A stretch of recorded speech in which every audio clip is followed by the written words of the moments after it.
Hello, my name is Ron Kramer. I'm an online instructor at Dominican University of California. And the course I'm showing you today is Bringing Your Literature to Life. It's an individualized course where you and I brainstorm together and come up with activities that are appropriate for your students to use with the stories you're reading. I've taught for 40 years and retired now, and 15 years I've been tutoring at the Shriners Children's Hospital. So let me show you some of the things that we've done. This book by Don Freeman is called Fly High, Fly Low, and the pigeons in this book build their home in a letter of the alphabet.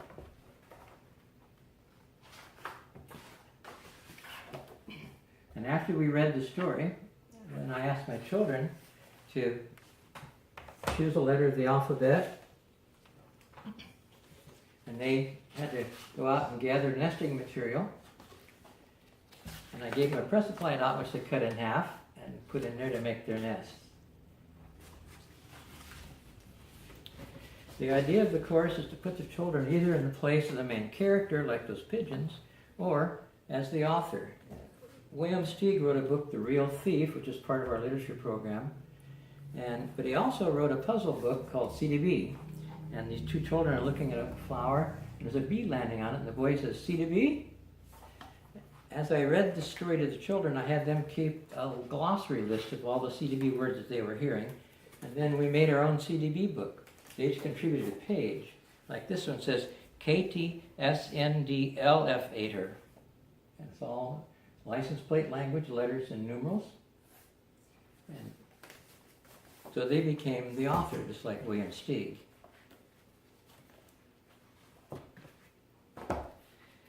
One of our favorite books was by Mary Norton, The Borrowers, in the late 1800s, just as gas lighting was going out and electrical lighting was coming in. She wrote a story about this old mansion in which people, little tiny people, about 5 inches high, lived in the walls of the house. And they borrowed everything they needed in order to survive.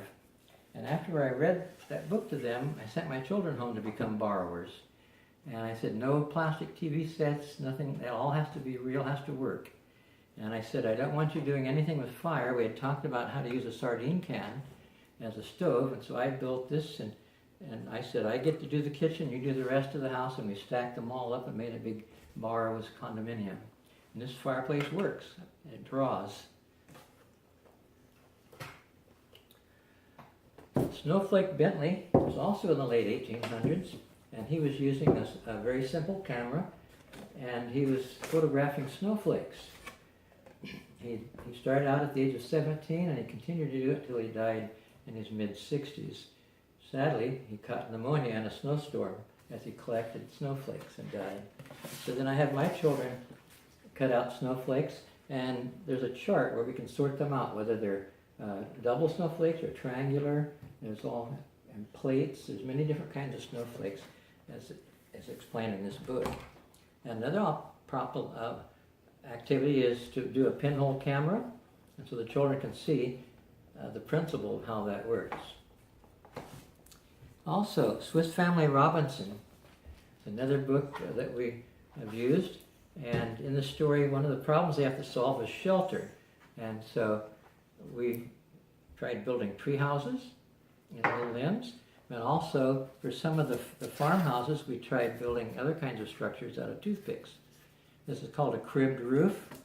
Here's an A-frame, and then the cone, the teepee, and a log cabin. And you'll notice they have a ladder and the doors in the roof.